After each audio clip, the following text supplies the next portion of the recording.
Sejam bem-vindos ao nosso canal.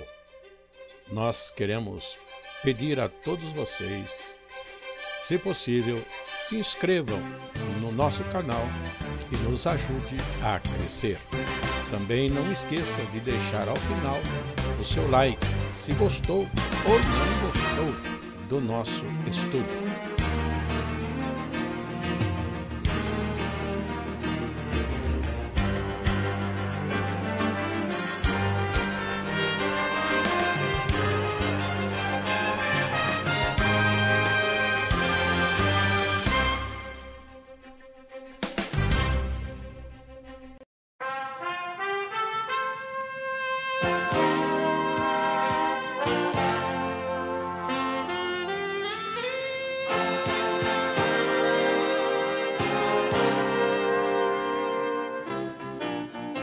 O estudo a seguir é de inteira responsabilidade de seus idealizadores e apresentadores.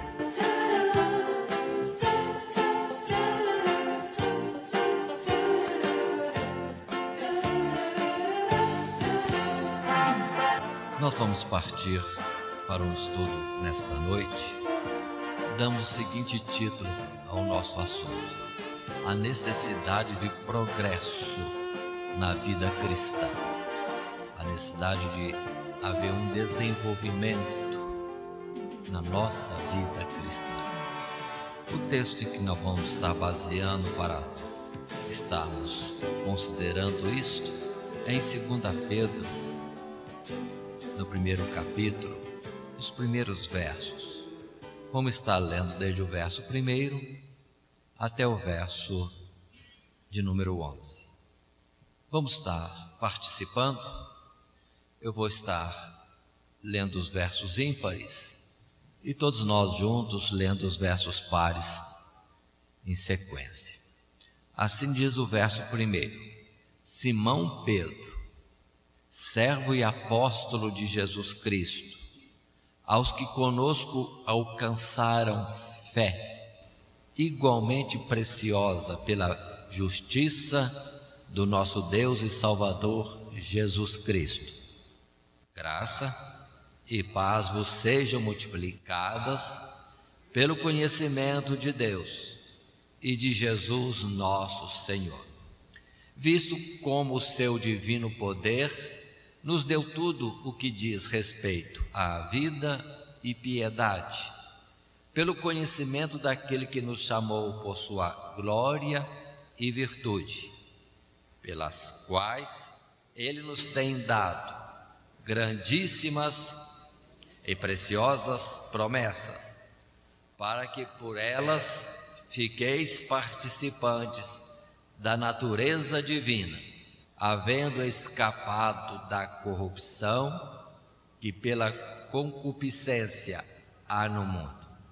E vós também, pondo nisto mesmo toda a diligência, acrescentai à vossa fé a virtude, e à virtude a ciência, e à ciência a temperança, e à temperança a paciência, e à paciência a piedade, e à piedade o amor fraternal, e ao amor fraternal a caridade.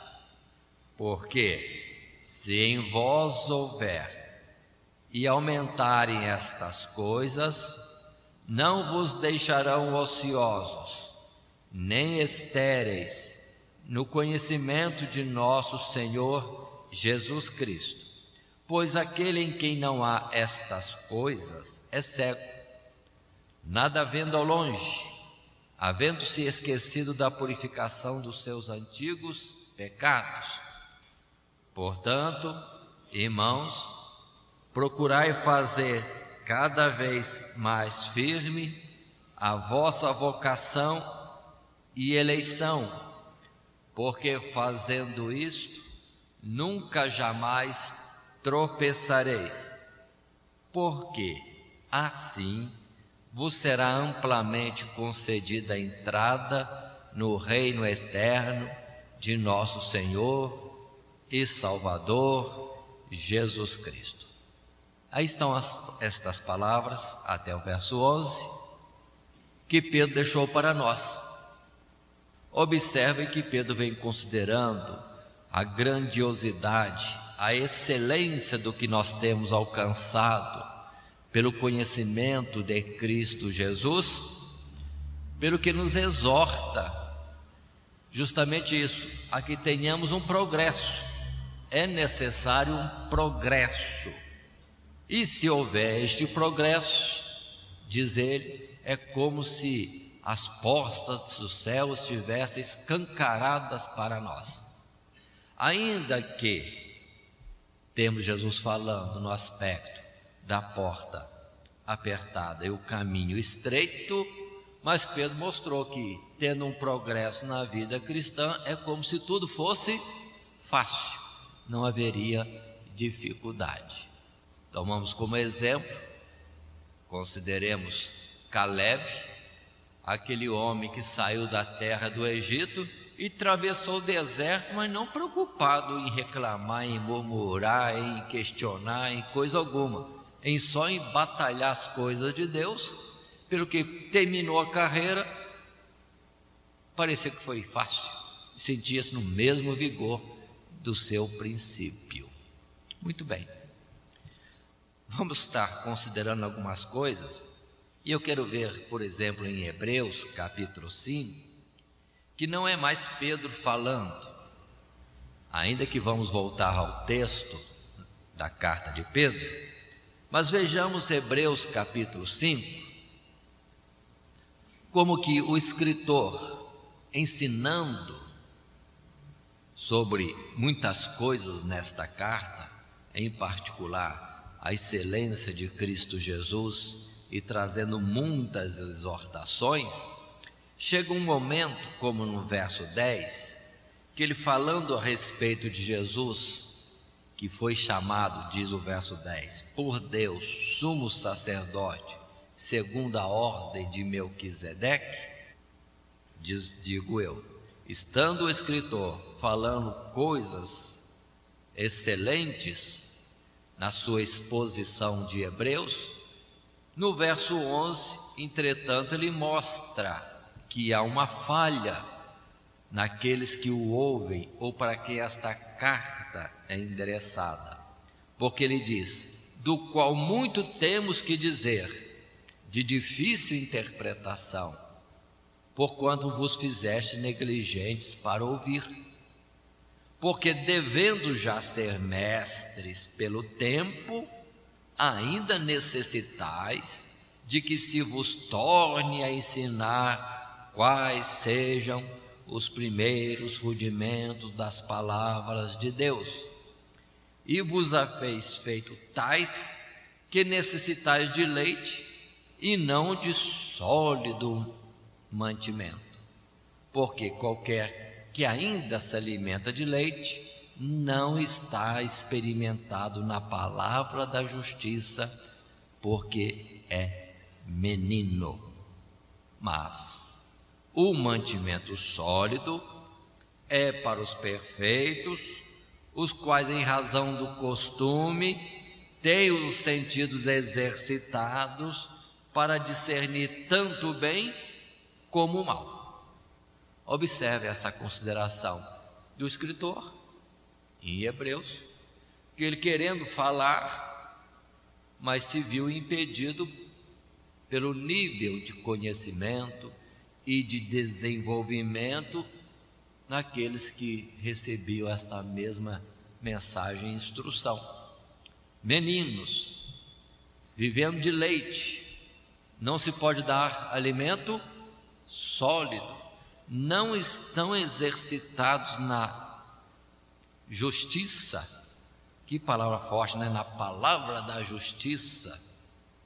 O alimento sólido, as coisas mais profundas ou de alto nível nas coisas de Deus, é para os exercitados, mas isso em função de um costume ou porque já têm estado em perfeição, já são perfeitos. Então observa essa colocação de Hebreus.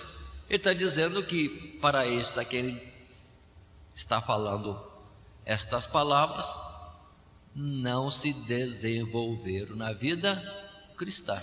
O tempo passou, já deviam ser por tempo mestres, mas ainda necessitavam de coisas básicas da fé cristã. Então, consideremos, de fato, não é só Pedro que coloca para nós uma orientação que vamos estar considerando ainda, mas há outros pontos na Bíblia, outros autores, outros homens de Deus que salientam. É necessário desenvolvimento, assim como na natureza física. Alguém nasce pequeno, totalmente dependente, uma criança nos braços de sua mãe, de seu pai, mas é natural que ele se desenvolva. Na vida cristã, uma vez nascido na vida cristã, como crianças, tem que ser carregado no colo e dar leitinho na boca, mas chega um momento que espera-se que com essa porção pequena de leite, um dia estejam já desenvolvidos e eles mesmos possam estar se locomovendo, providenciando a sua alimentação e etc. Outra palavra nós temos, que Paulo agora diz em Efésios, para não sermos meninos na fé, no entendimento, mas antes adultos, pelo que Deus mesmo trabalha em nosso meio, despertando dons em diversos, que vêm da parte dele, para que uns, ministrando aos outros, haja o crescimento de todos. Pelo que também observem, é uma coisa conjunta, em reuniões, em conversas, cada um ministrando ao outro o dom que recebeu, que há o crescimento, o progresso dos cristãos. Se alguém acha que sozinho ele vai avançando até chegar a ter os 100% dos dons, então eu acho que está havendo alguma coisa errada. Seria um corpo, como o corpo de Cristo, espiritualmente falando, é composto de muitos membros, é como se um membro estivesse demasiadamente grande, desproporcional ao próprio corpo. Assim não há na igreja a ideia de um santarrão, super santo, enquanto os outros são santos normais. Não existe isso. É para todos serem o mesmo, crescendo juntos em santidade, todos tendo desenvolvimento correto, proporcional, formando o corpo de Cristo Jesus. Mas voltemos a Pedro, segunda carta, capítulo 1.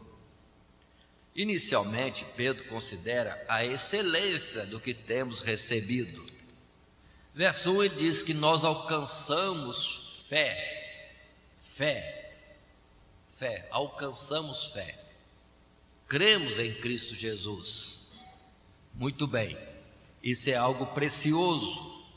E por esta fé, por este conhecimento de Cristo Jesus, para nós, verso 2, está como que aberta a porta da concessão de graça e paz para cada um de nós, em Cristo Jesus.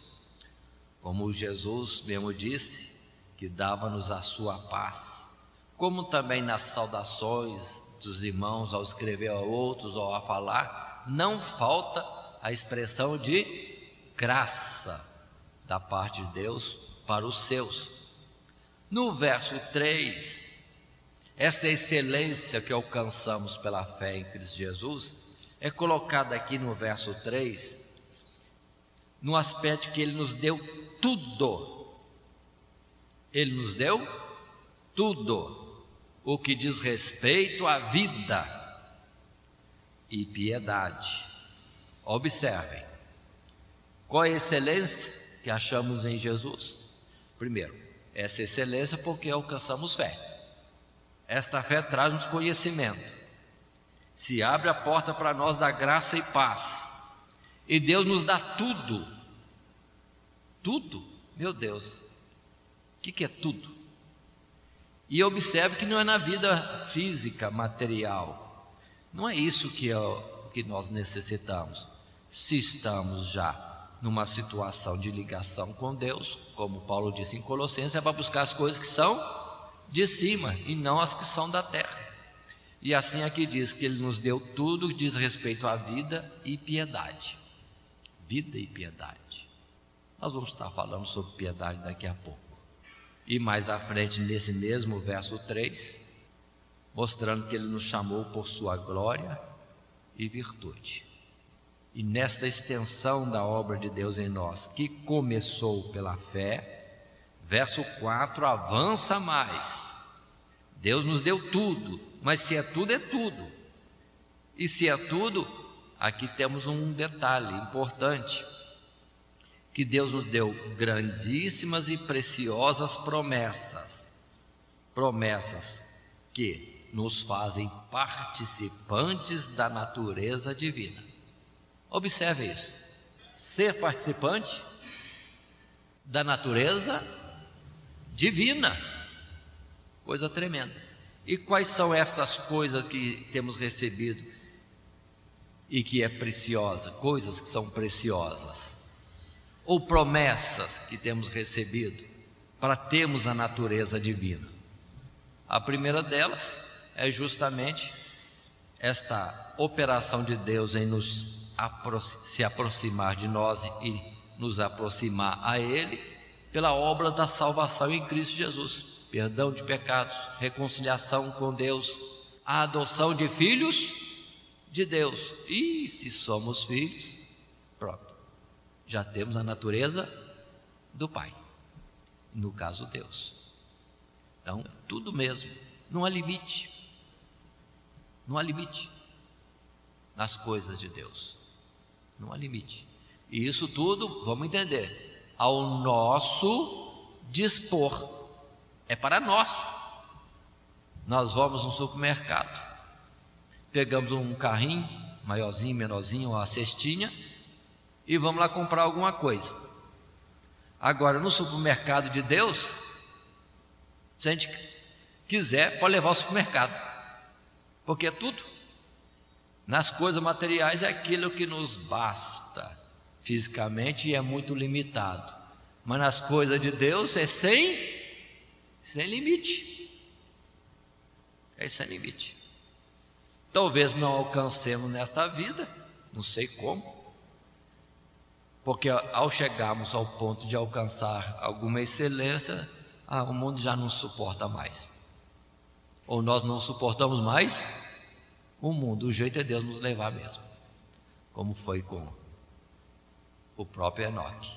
Aí há essa mudança, mas é porque estamos de fato avançando e chegando a um limite que no mundo não é possível mais. Ou chegamos ao ponto de Cristo Jesus, que ainda que se fosse homem, mas meu Deus, que poderíamos falar dele nessa comunhão com o Pai e a vida divina que nele se manifestava. Porque Paulo diz em Colossenses que nele habitava corporalmente a plenitude da divindade. Agora pergunta em nós, de quem Pedro diz que já temos participação na natureza divina, já temos que quantidade da natureza divina? Jesus a plenitude, e em nós, que porção que temos?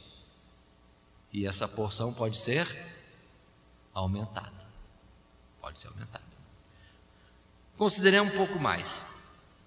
No próprio verso 4 nos deixa um ponto aí no final, mostrando, irmãos, que é impossível sermos participantes da natureza divina e permanecer na corrupção do mundo, na cobiça do mundo. É impossível, é a coisa contrária à outra. As coisas carnais combatem contra as coisas espirituais, e essas contra as carnais, ou o espírito combate contra a carne contra o espírito. Então, se há desenvolvimento espiritual, naturalmente as coisas do mundo vão ficando cada vez mais para trás. O Egito tem que ir ficando cada vez mais longe na nossa caminhada para chegar à terra prometida. Mas continuemos. E aqui no verso 5, que Pedro então diz para nós colocarmos nisto toda diligência, todo cuidado, toda atenção, poderíamos acrescentar todo esforço, e ele coloca que todo esse esforço que deve ser colocado é para nós não ficarmos somente na fé que nos traz o conhecimento de Cristo Jesus, mas antes avançar. Como? Em que? Sugestão dele, de Pedro. Pode ser que o outro apóstolo, se fosse falar a mesma coisa, tivesse outra consideração, mas Pedro colocou esta, conforme a graça que Deus lhe deu, para deixar para nós essa instrução. Ele disse que a fé, ou acompanhando a fé, devemos alcançar a virtude. E aí segue algumas coisas mais. Então vamos ver. Primeiramente vamos ver fé. Fé.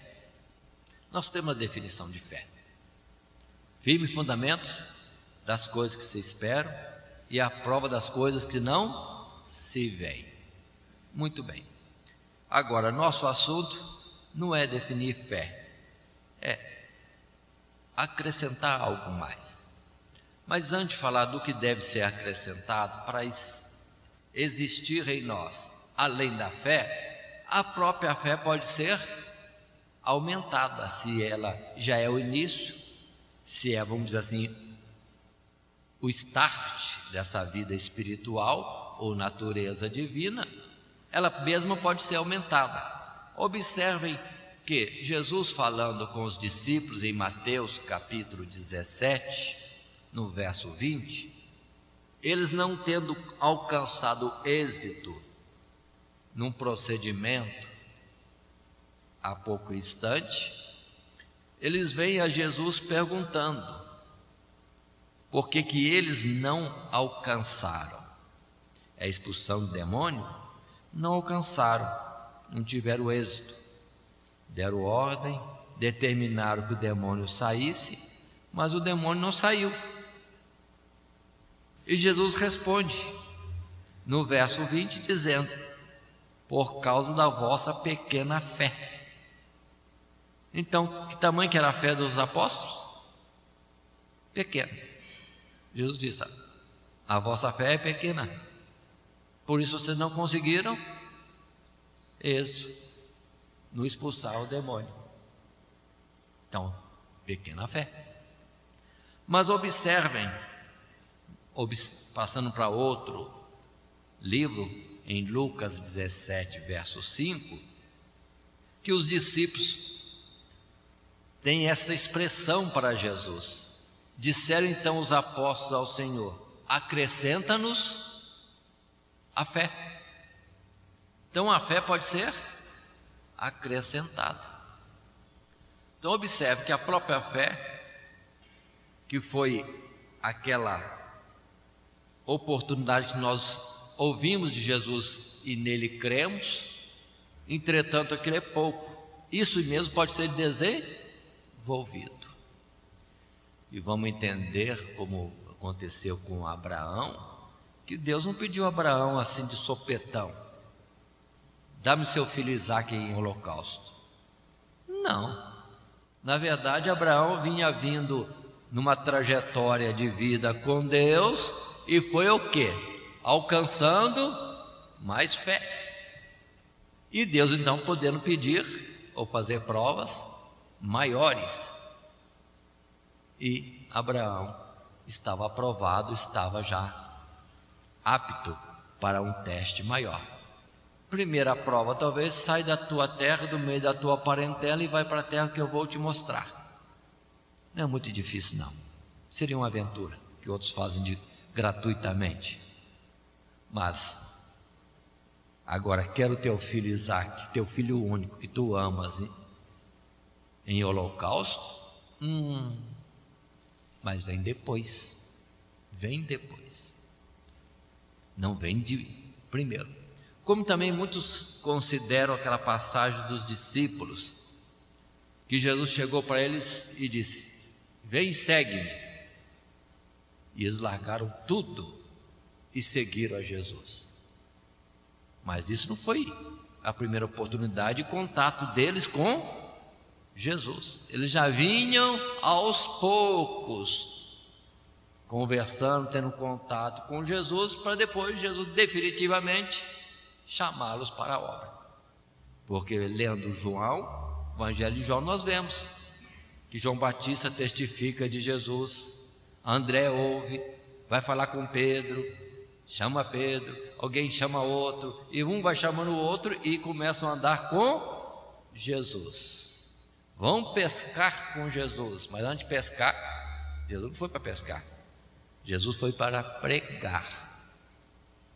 E depois afasta-se da praia para lançar rede ao mar. E eles então viram um pequeno poder de Jesus em fazer aquela pescaria milagrosa, como nós chamamos. Mas se voltarmos a João, nós temos também a colocação no capítulo 2 que o primeiro sinal com os discípulos foi a transformação de água em vinho. Então há um progresso, há um desenvolvimento de fé. Por isso, se os apóstolos em um tempo tiveram pouca fé, já temos a mulher Ciro-Fenícia que Jesus disse: grande mulher é tua fé. Apóstolos, pouca fé. Uma mulher estrangeira, grande a tua fé. Outro estrangeiro, centurião de Cafarnaum: em todo Israel não vi fé como neste homem. Então observem, pode-se ter mais fé. Agora não é fé de tentativa, né? Mas é algo que se exercita, que se cresce e é natural, e não exibição de poder, isso de forma nenhuma. Muito bem, tanto assim que Tiago, no capítulo 2, no verso 14, coloca: meus irmãos, que aproveite se alguém disser que tem fé e não tiver as obras? Aí o detalhe de que a fé naturalmente conduz a obras, e as obras vão falar forte sobre esta fé. Muito bem, então, o que dizia Pedro? Fé, pela qual temos acesso a coisas grandiosíssimas, a própria natureza divina. Mas ele disse para acrescentar isto a virtude. O que é virtude? Virtude é qualidade de alguém, qualidade moral, um aspecto da pessoa ter procedimentos, comportamentos para o bem, atitudes relacionadas com o bem. Virtude. Muito bem, isso tem que existir. Observem a palavra que nós temos em 1 Coríntios capítulo 4, verso 20, quando Paulo dizia: o reino de Deus não consiste em palavras, mas em virtude. Observando a palavra que mesmo Paulo diz em Gálatas agora, capítulo 6, verso 15, ele já coloca: em Cristo Jesus, nem circuncisão, nem incircuncisão tem virtude alguma, mas sim o ser uma nova criatura. Então observe essas palavras, primeiro em 1 Coríntios 4, verso 20, depois em Gálatas 6, 15. Em Cristo Jesus, ser religioso ou deixar de ser religioso não tem virtude, valor, qualidade alguma, mas o ser uma nova criatura, aquela mudança de comportamento que Paulo em Efésios 5 já coloca como uma listagem: aquele que mentia não mente mais, aquele que roubava não roube mais, aquele que agora não, e assim segue, uma mudança da forma de viver, a pessoa tendo agora qualidades boas no que deve viver continuamente. Continuando um pouquinho mais, a esse procedimento, a expressão de vida de uma qualidade, de uma excelência moral, ou para o bem, a isso tem que ser acrescentada a ciência. O que é a ciência? O próprio conhecimento. Conhecimento de quê? É fazer faculdade? Não é faculdade, vamos dizer assim, no nível humano. É sim, alcançar conhecimento de alguma forma, pedindo a Deus, orando, estando atento para analisar as coisas e aprender. Ou dentro das Sagradas Escrituras, estudar as Sagradas Escrituras, conforme a palavra que Josué recebeu do Senhor. Medita na lei de dia e de noite. Dia e noite. Para crescer em conhecimento. Mas não é só estudar a Bíblia que vai alcançar. Precisa a graça de Deus. Por isso que Paulo também orava constantemente para que muitos ou as igrejas recebessem de Deus conhecimento. Mas tem a parte que nos toca, de correr, buscar. E a ciência, esse conhecimento, nós vemos Salomão falando em Provérbios, por exemplo, quando se diz no verso 8, verso 12, essa expressão de Salomão: eu, a sabedoria, habito com a prudência e acho a ciência dos conselhos. Uma sequência: sabedoria, prudência, conhecimento. Foi a palavra de Salomão. Como ele disse antes, o temor do Senhor é o princípio da sabedoria, e a ciência, o conhecimento do santo, a prudência. Mas continuemos, observemos a vida de Daniel. Como que foi com Daniel? Ele já sabia tudo? Não, ele era um jovem, já tinha uma formação talvez no palácio, porque ele era da nobreza, mas chegou num cativeiro em Babilônia. A ordem é: procure dos nobres e dê eles instrução. Qual instrução? A de Babilônia. Sim, foi a de Babilônia. Mas o destaque é que ele estudou as coisas da Babilônia e foi achado 10 vezes mais sábio. Mas nós temos em Daniel capítulo 5, verso 12, a colocação da rainha, quando vai se referir a Daniel, diz: se achou neste Daniel um espírito excelente, e ciência, e entendimento, interpretando sonhos e explicando enigmas e solvendo dúvidas. Mas de onde que veio isso? Do período da escola. 3 anos na faculdade. Só que ele fez 2 faculdades ao mesmo tempo. A faculdade de Nabucodonosor e a faculdade de Deus, porque estudando no palácio em Babilônia, na ciência ou naquilo que Nabucodonosor queria que ele fosse sábio ou entendido, entretanto, vocês veem que ele tinha a vida de oração. As 2 coisas deram a ele o quê? Diplomas diversos. Não atrapalhou, irmãos. Observe que a faculdade não atrapalhou dele alcançar tanto de Deus, porque ele fazia aquilo no propósito de Deus. E às vezes a gente faz no propósito nosso. É bom a gente sempre perguntar a Deus qual é o propósito dele a nosso respeito, e o que ele dizendo ou nos conduzindo a isso, colocarmos como servindo ao Senhor. Aí pronto, tem o Daniel, que foi uma bênção, alcançando conhecimento e muito mais. Continua a palavra ali mesmo em Pedro, dizendo que é a esta ciência, a este conhecimento, seguir a sobriedade, ou a palavra que está aí é temperança, que é sobriedade. Temperança, moderação. É importante considerar isso, que alguns, por crescerem humanamente, ficam soberbos, e os outros são desprezados.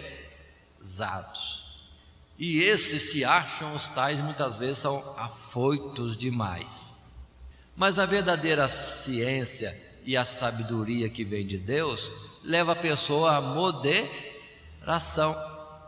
Ou como Paulo chegou a dizer na sua carta aos Romanos, no capítulo 14 ou início do 15, quando ele conclui: aquele que é sábio tenha mais paciência com o que não é, aquele que é mais entendido com o que não é. Quem é forte tem mais cuidado com os fracos. Aí sim é a verdadeira, vamos dizer, ciência, sabedoria de Deus, que leva a pessoa a ter temperança, sobriedade. No que nós temos também, por exemplo, Paulo falando em Romanos capítulo 12, verso 3: digo a cada um dentre vós que não saiba mais do que convém saber, mas que saiba com temperança, conforme a medida da fé que Deus repartiu a cada um. Até isso, saber na medida que Deus deu. Pelo que nós temos que ter cuidado, nem todos nós temos o mesmo entendimento. Nós devemos ter cuidado, que às vezes o outro não entende tanto quanto eu nessa área, como eu também não entendo tanto o que ele entende. Então devemos estar moderados, sabendo que há um limite em cada um. Como também uma outra preocupação, que eu lembro o irmão Sebastião certa vez citando, que quando ele teve algumas revelações de Deus, ele foi aberto em falar. Como ele dizia mesmo, que não tinha papa na língua. Recebia e falava. Depois, com mais experiência, chegou a dizer assim: nem todos suportam. Nem todos suportam. Nem todos podem ouvir aquilo que às vezes nós sabemos, alcançamos. Foi quando Paulo, sendo arrebatado ao terceiro céu, em vez de vir alegre fazer um culto de ação de graça e dar o testemunho, dando todos os detalhes do terceiro céu, lógico, passando pelo segundo para a gente entender o terceiro, mas nem do primeiro, nem do segundo e nem do terceiro. Ele diz que não é lícito. Então, recuou. Isso é temperança. Por isso mesmo, nós temos a expressão de Colossenses capítulo 4, verso 6, que Paulo chega a dizer assim: a vossa palavra seja sempre agradável, temperada com sal, para que saibais como vos convém responder a cada um. E Provérbios tem uma passagem bonita, capítulo 25, verso 11: como maçãs de ouro em salvas de prata, assim é a palavra dita a seu tempo. Então observe esse desenvolvimento. E naturalmente, se já falamos, depois da fé, da virtude, da ciência, da temperança, que deve ser alcançada, ou deve ser alcançadas em acréscimo à fé, mas essas mesmas colocações podem ser acrescidas em si mesmo, com o avançar do tempo, o ser de maior conhecimento, ou alcançar maior conhecimento, de ter muito mais temperança que em dias e em tempos anteriores. Continuando, depois da temperança, a palavra fala da paciência. Paciência, que é justamente uma capacidade de suportar com calma, sem reclamar, às vezes suportar sofrendo, mas aguarda. É essa paciência. O interessante é ver que na Escritura se nos mostra que a paciência, ela vem através de um exercício que não é bom, que nós não gostamos, que é a aflição, a tribulação. Então, com o passar ou vencer obstáculos, de ter experiências em diversas adversidades, isso deve nos conduzir naturalmente à paciência. Lembrando que se tem provações, entretanto não são provados mais do que nós suportamos. Primeiro ponto que temos da parte de Deus é essa garantia, essa segurança para nós. Não vem nada superior às nossas próprias forças. Ainda que Paulo, que também disse isso, chegou certa vez a dizer que foi provado mais do que poderia suportar. Mas Deus, então não foi mais não. Ele entendeu que humanamente ele não conseguia, ou não conseguiria, mas se conseguiu foi porque Deus ajudou. Tá bom, então foi na medida que Deus deu mesmo. Voltou a ser certa a expressão anterior: ninguém é provado além do que possa suportar.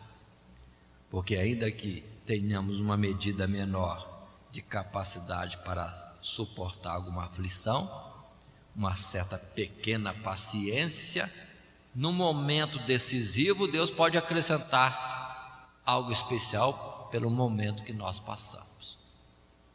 Aí vai em frente, obstáculo é vencido e voltamos ao nosso cotidiano. Muito bem, irmãos, e o exemplo de paciência nós temos na expressão de Tiago, quando ele compara esta paciência necessária que devemos ter e na qual devemos avançar também, lembrando do lavrador. O lavrador ele não pode fazer muita coisa, o que ele pode fazer ele faz, e quanto ao resto? Aguardar, esperar, ter paciência, porque ele pode preparar o terreno, pode lançar a semente, mas dependendo da extensão desta plantação, só a chuva, e a chuva depende de Deus. E o crescimento? Esse só vem de Deus. Portanto, aí está. Ainda que Tiago colocou outro exemplo de paciência, a experiência de Jó. Jó foi paciente, suportou, foi suportando, até os seus próprios amigos que o julgaram mal, mas suportou tudo. E no final, a recompensa de Deus foi grande. Continuando, passando ao que Pedro diz, a paciência deve ser acrescentada à piedade. Irmãos, o que é piedade? Piedade tem sentido de santidade, de religiosidade, de respeito pelas coisas religiosas, algo relacionado com devoção. Tá bom, tem tudo isso. Mas aqui a palavra tem mais conotação com compaixão, misericórdia. Então também deve haver em nós não só fé, não só virtude, não só ciência, não só temperança, não só paciência, mas também a compaixão. Muito bem. Nós temos a palavra, por exemplo, do Salmo 30, verso 10. Estou citando este verso para nós vermos que o assunto tem mais conotação com compaixão, porque o salmista, clamando na sua necessidade a Deus, ele diz: ouve, Senhor, e tem piedade de mim. Senhor, sê o meu auxílio. Então observem, quando ele fala assim, tem piedade de mim, o sentido é de misericórdia, tem compaixão. Esta palavra piedade no Salmo 69, verso 16, é relacionado diretamente com misericórdia. Quando o Salmo 69, verso 16, diz: ouve-me, Senhor, pois boa é a tua misericórdia. Olha para mim, segundo a tua muitíssima piedade. Então vem misericórdia e piedade, aquele balanço de frases com pensamentos idênticos, mas com palavras diferentes. Misericórdia, piedade.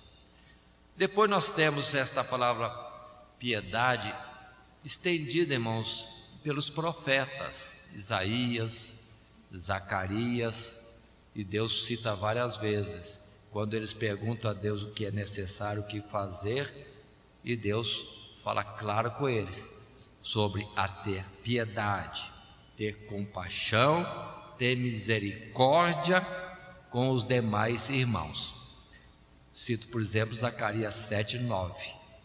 Piedade e misericórdia, cada um a seu irmão. Quando eles vinham perguntar, Senhor, é para nós jejuarmos? Vamos continuar jejuando nos meses tais? E Deus diz, mostra piedade, mostra misericórdia, mostra compaixão, cada um com seu irmão. Pronto. Aí está a piedade. Nós temos, vemos essa colocação de piedade, compaixão, em aspecto prático, direto, que serve para todos nós. Quando Paulo escrevendo a Timóteo, na primeira carta, no capítulo 5, no verso 4, 1 Timóteo, capítulo 5, verso 4, ele diz a respeito da família, da situação da viúva: mas se alguma viúva tiver filhos ou netos, aprendam primeiro a exercer piedade com a sua própria família e a recompensar seus pais, porque isto é bom e agradável diante de Deus. Em casa. Então, mostrar compaixão, piedade entre os da casa, os filhos, os netos para com seus pais e avós, é algo da vida prática, que é o que Deus quer que nós alcancemos, segundo o conselho de Pedro na carta que estamos estudando. Se observar a exortação de Paulo para Timóteo, aí mesmo na primeira carta, no capítulo 6, no verso 11, ele é insistente, incisivo ao falar com Timóteo: mas tu, ó homem de Deus, foge destas coisas e segue a justiça, a piedade, a fé, a caridade, a paciência, a mansidão. De tantas coisas, de apelos do mundo sobre a nossa vida, cuidados que o mundo às vezes quer estar envolvendo, e ele diz para Timóteo: foge disso e segue as coisas próprias daquilo que diz respeito a Deus: justiça, piedade, fé, caridade, paciência, mansidão. Muito bem. Na sequência, parece que Pedro colocou doses relacionadas, porque depois dele falar da compaixão, que é a misericórdia com o irmão, com o próximo, nós temos a citação de Pedro falando que a compaixão deve acompanhar o amor fraternal, o amor entre os irmãos. Então observe, eu ter compaixão do irmão é alguma coisa boa, mas ainda não é o melhor. O melhor é amar o irmão. Ou como no outro lugar, um pouquinho antes de ter compaixão do irmão, a palavra suportai-vos uns aos outros. Então é uma dosezinha mais baixa, mas suportar, depois ter compaixão do irmão e depois amar o irmão. É o que Paulo coloca para nós, quando ele vai dizer em Romanos 12, verso 10, a palavra: amai-vos cordialmente uns aos outros, com amor fraternal, preferindo-os em honra uns aos outros. Aí, um aspecto de amar o próximo, ou meu irmão, amor fraternal, amor de irmão, eu preferi ele em honra do que a mim mesmo. Ah, se isso estivesse nas igrejas, quantas contendas não haveriam, quantas divisões não existiriam, quanta paz desfrutaríamos. Não haveria contenda, disputa de nada, não haveria coisas em que cada um procurasse se apresentar para ter direitos ou méritos ou considerações especiais, porque tudo seria feito desprendido, né? Desprendido, servindo ao Senhor. E se houver alguma situação de destaque, fica o meu irmão, vai o meu irmão e não eu. Mas muito bem, aí nós temos este aspecto amor fraternal, que na Bíblia nós temos largamente, ainda mais quando tomamos exemplo de Paulo, que pelos irmãos sofria tanto, não tinha como dificuldade o ter que atravessar regiões perigosas, atravessar mares, passar frio, calor, perseguição, açoite, prisão, desde que ele pudesse levar uma palavra do Evangelho. Isso é que é amor mesmo. Isso é que é amor. Mas continuemos. Encerrando esta sequência, essa lista que Pedro colocou para nós, depois da compaixão, o amor fraternal, aí vem a caridade. E a caridade no aspecto de um amor amplo, total. E o modelo é o próprio amor de Cristo Jesus. Aí não há limite, porque Deus é amor. E quando vamos tratar de amor, tudo que fizermos ainda é pouco, dizia Paulo. Ainda é pouco. Estaremos devendo amor para com alguém, se temos amor. Aí vem as colocações, como João. O amor que nós vemos em Deus, que deve haver em nós, estamos dispostos a dar nossa vida pelo irmão. Ou o amor de perdoar aqueles que nos perseguem e tantas outras coisas. Então não é só a compaixão, não é só amor entre irmãos, conforme Jesus disse, que até os gentios amam-se entre eles mesmos. Mas amar o inimigo, aquele que persegue, mas o modelo está em Jesus outra vez. Quando nós éramos inimigos, estando ainda como inimigos dele, ele se deu na cruz do Calvário a morte por nós. Já atingimos este amor? E aí João diz, pode ser que pelo justo alguém ouse morrer, mas e por outro. Mas falando do amor, lembrando de Coríntios capítulo 13, verso 4, a colocação de Paulo explicando o que é o amor, diz: o amor é sofredor, o amor é benigno, o amor não é invejoso, o amor não trata com leviandade, não se ensoberbece. Irmãos, me veio à mente, é bom a gente falar, porque às vezes a gente não vigia, falta temperança aí. Quantas vezes a gente brinca, faz piada com nossos irmãos, achando que é brincadeira, mas sei lá se o irmão levou na brincadeira mesmo, ou se ficou uma flecha atravessada no coração dele, pela nossa brincadeira. Então na verdade foi uma leviandade. Às vezes em alegria e expressão a gente excede para com o irmão. Precisamos ter cuidado nisso também. Então, a nossa alegria com o irmão não pode ultrapassar limites. Aí só Deus para falar conosco mesmo, a cada instante, e essa temperança ali alerta e pronta. Mas continua a palavra dizendo, no capítulo 13 de Coríntios, no verso 8, a caridade ou o amor nunca falha. Nunca falha. O amor nunca falha. Nunca falha? Nunca falha. Às vezes a gente diz, não, eu perdi tempo com aquele irmão. Mas se eu usei de amor com ele naquilo que eu usei, não perdi nada, não falhei em nada. Ele é que falhou em gratidão.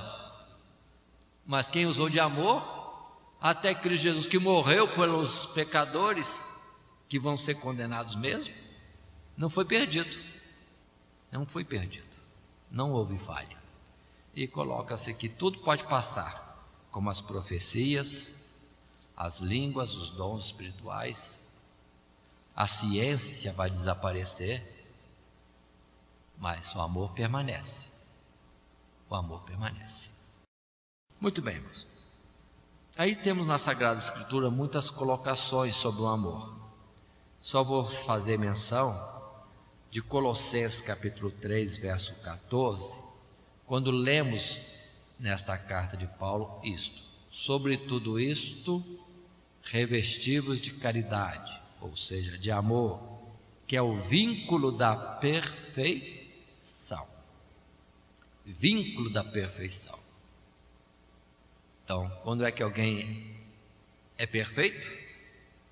Tiago disse, é quando ele domina a boca, a língua. Mas também tem essa colocação, quando verdadeiramente temos amor. Aí é uma medida.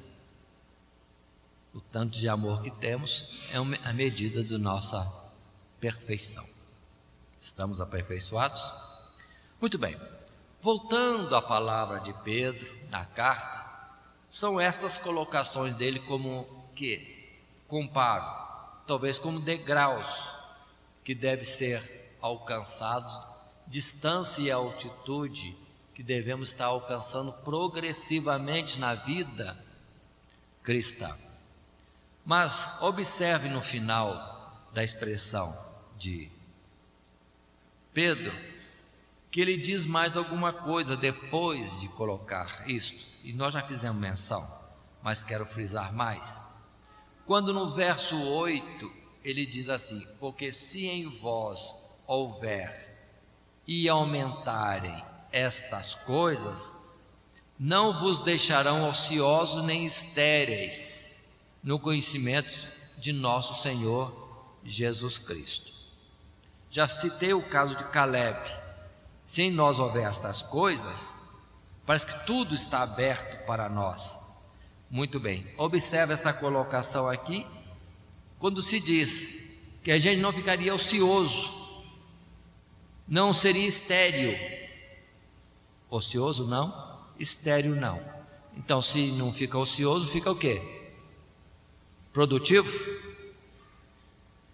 Trabalha, produz. Como também, no outro aspecto, não é estéril, mas há frutos.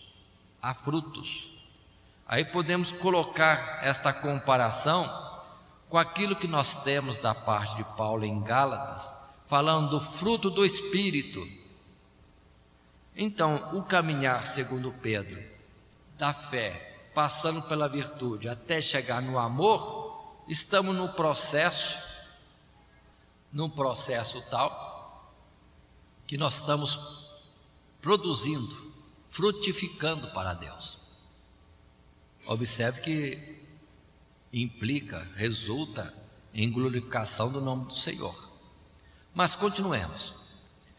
O que Gálatas apresenta sobre o aspecto de frutificar, e nós a conhecemos, só queremos fazer menção mais uma vez, quando a palavra diz o fruto do Espírito, aí fala da caridade, do gozo, da paz, da longanimidade, da benignidade, bondade, fé, mansidão, temperança. Não é ter isso que é fruto, mas isso faz ter frutos. Aí eu coloco as obras próprias do resultado disso estar em nós. Se nós temos caridade, alegria, paz, longanimidade, benignidade, etc. em nós, é algo que devemos alcançar. Mas isso extravasando em procedimentos, aí sim, é o fruto do qual cada um dos nossos, vamos dizer assim, semelhantes, próximos, irmãos, irão colher da nossa vida. Irão colher, para terem para eles também algum sustento, algum vigor nesta parte que resulta de sermos úteis aos irmãos. Observe a palavra também que temos de Paulo falando sobre os dons. Procurai com zelo os melhores dons. Observe isso. Aquele que fala em línguas procura interpretar. É também um desenvolvimento na área cristã. Mas eu quero concluir esse nosso assunto quando Pedro diz: procurai fazer cada vez mais firme a vossa vocação e eleição. É o mesmo ponto anterior. Se estivermos fazendo, alcançando, progredindo na vida cristã, é como disse antes, a porta que era estreita já não está tão estreita. O caminho que é apertado já não está tão apertado. Mas na verdade, continua do mesmo jeito. É que nós não estamos nos embaraçando com coisa alguma que possa atrapalhar nessa caminhada da vida espiritual. Por isso que diz, será amplamente aberta a porta para os céus. Ou aqui diz, fica cada vez mais firme a nossa vocação e eleição para a eternidade, o reino eterno de Deus. Lembrando de Efésios, no capítulo 1, verso 18, Paulo diz: tendo iluminado os olhos do vosso entendimento, para que saibais qual seja a esperança da sua vocação e quais as riquezas da glória da herança nos santos. Ou seja, vendo o que está na nossa frente, trabalhando hoje, progredindo hoje, o alcance da eternidade será algo muito mais garantido, se podíamos dizer isso. É como se estivesse armazenando ao nosso favor créditos para entrar no céu. É a expressão que diz. Em Efésios 4, no verso 1, Paulo diz: rogo-vos, pois eu, preso do Senhor, que andeis como é digno da vocação com que fostes chamados. Depois, diz ele ainda: há um só corpo, um só Espírito, como também fostes chamados em uma só esperança da vossa vocação. E ele, concluindo isso, mostrando um exemplo nele mesmo, já em Filipenses, no capítulo 3, verso 14, ele diz: prossigo para o alvo, pelo prêmio da soberana vocação de Deus em Cristo Jesus. E Hebreus, deixamos uma palavra em conclusão: pelo que, irmãos santos, participantes da vocação celestial, considerai Jesus Cristo apóstolo e sumo sacerdote da nossa confissão. Aí estão essas palavras que temos colocado, tudo baseado na expressão de Pedro: temos recebido tudo da parte de Deus quando cremos em Cristo Jesus. Mas vamos atravessar a vida, muita dificuldade, mas essas dificuldades serão como que nada, nem parecerão terem existência, se nós formos menos ociosos, se formos mais frutíferos na obra de Deus, avançando, progredindo na nossa vida cristã. Citando Pedro, esses pontos: fé, virtude, ciência, temperança, paciência, piedade, amor fraternal e o amor na sua plenitude. Que Deus assim nos abençoe em Cristo Jesus. Amém. Todo dia, toda hora, muito mais prazer em ouvir. Radionete Grata Nova. Web Rádio, a qualidade que faz a diferença, cada vez mais necessária. Rede Grata Nova de Evangelização. Acesse nosso site www.horadadecisão.com.br. Hora da Decisão, tudo junto, sem acento.